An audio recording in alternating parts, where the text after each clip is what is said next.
कहब जवन कीन दिहा हमारे पसंद के, हमारे पसंद के। साथे धारा जाई जल्दी सोमारी हवे कल तो जरूर दिहे भोले बाबा हमनी के फल। हमारा ला सूट किनी दीदी वाला साड़ी घुंघरू वाला चमचम कवरवा हो।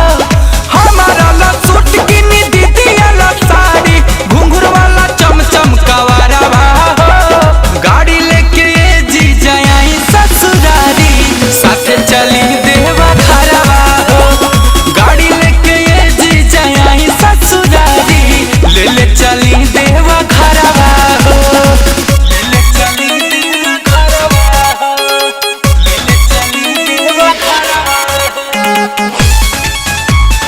बोला बोला उमापति की।